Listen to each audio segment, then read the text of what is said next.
What's going on, YouTube? I'm currently about to prepare for actually a presentation on what I do, this whole YouTube thing in my company pays in front of my business fraternity. I don't normally get nervous in front of presentations, but this is the first time that I've really been approached to talk about this in front of an audience. I'm gonna try and get some footage and bring you guys along with me. Let's see how it goes. Second semester, actually. Last year I was working out at the Johnson Center. If you can't tell, I'm a big fitness enthusiast.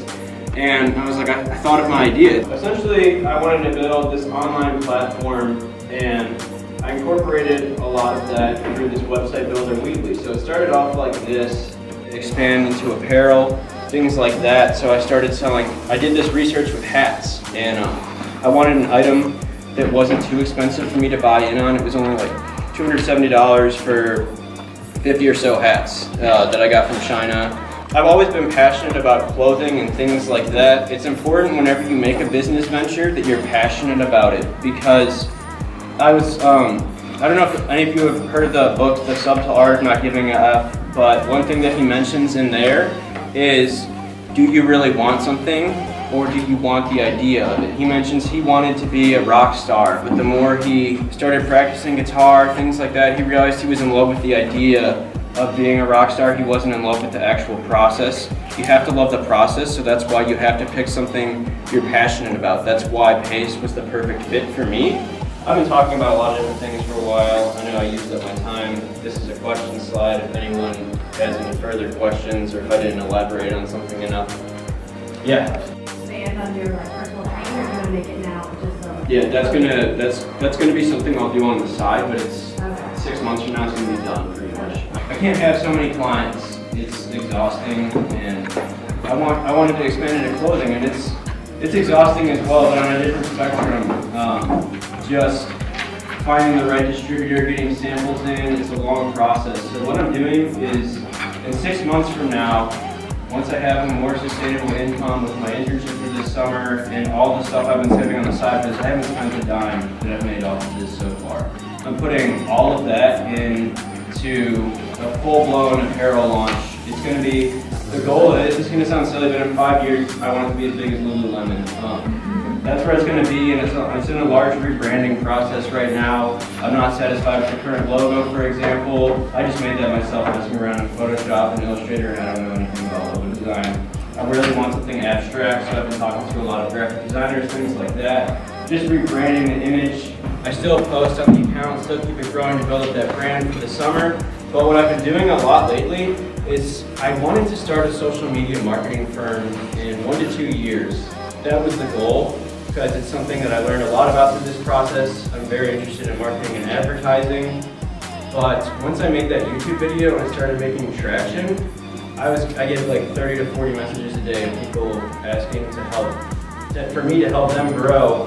I just kind of let it sit for a week, and I was like, I'm a fool if I don't take advantage of this and start this social media thing up on the side. I haven't learned any of this in classes either. That's one thing I think that UK needs to really offer a class on, is social media marketing, because it's so powerful with with the generation, the way it's shaping up so far. So I think it's something that really needs to be taught, and that's another reason why I'm stepping in to do it for people currently. And that might just end up being another company on the side eventually in another year, the way it's going right now. It's like generating leads with all these people. It's going to be organic. It's going to be Gymshark quality, Lululemon quality, at a way cheaper price. And it's just I'm getting in several samples from distributors, filtering through all that for now. So the thing that separates it is price and building a wholesome brand. It's not at a year down the road I want to get investors and things like that, but I'm putting all my own money into this. I contemplated taking out loans and just doing it right now, but I was like, that's not going to be smart. I have this internship that's going to be bringing in an additional amount of income. If I combine that with what I've been making now and saving, it's more than enough. Then I would take out a loan for it. So I hope that wasn't too boring, but I really enjoyed it. It definitely took me out of my comfort zone. Public speaking is something I need to work on. I was saying a few times. It wasn't horrible, but I think it was definitely a great learning experience. It's funny because I told my mom I was going to be talking in front of my business fraternity, so she wanted to see some videos, and I sent her the videos in a family group chat. She's like, your shirt is too tight. Your nipples are popping out. Your chest. I was like, Mom, I like the way that fits. And she thought it was weird. I was like, Mom, it's called sex appeal. I was just being sarcastic with her to get her angry. But if you think the shirt was too small, comment down below. Maybe the bulk has been too real and I need to get some more dress shirts in size large instead of medium. I just finished up classes for the week and it's been a relief because this week, I don't know if you guys have been keeping up with me, but I launched those engagement groups that I was talking about a few videos ago. If you haven't seen that, I'll link it down below. But that took a lot out of me, but I'm really excited to see how these grow. I'm just glad that's over with. It's getting sorted out and organized. About to go to the gym and hit a quick tricep workout. It's actually an arm workout, but I'll show you guys just the tricep portion, so let's go. Please take the parking ticket.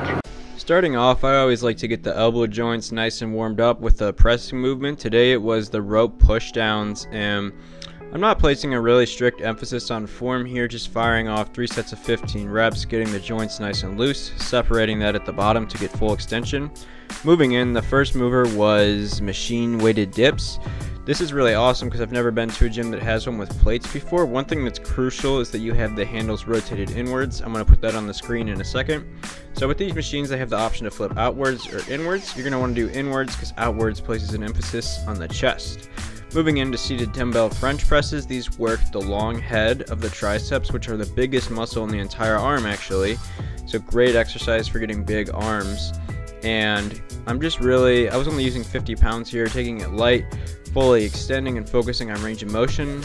I don't know what this is called. I've never been to a gym that has one before other than Proof. I'll call it the isolated rope pushdown. Don't need a lot of weight for these. It's really unique because you face away from the weight and you can feel it a lot more. I was only using 30 pounds on these. Then this was my first time ever doing these. I actually saw a guy doing these a week or so ago and thought I would give him a go on my next arm day. I'm gonna call him the dip machine press.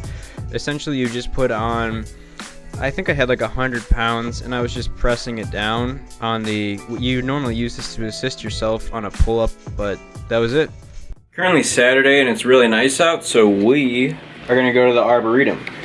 One thing I've been doing lately is our campus has this Arboretum and I haven't really used it. It sounds nerdy, but that's my time to chill out during the day as I take him there for a walk. And I try to, if I can't make it there every day, I'll go around campus and I just put in my headphones, download a podcast and listen to something, and that's really entertaining for me. It's a great way for me to unwind, but it's been a really successful, a busy, stressful, but successful week. I'm really excited to see where the future of this whole social media thing goes. That's going to conclude this week's video. Thanks so much for watching, guys, and stay tuned for the next one.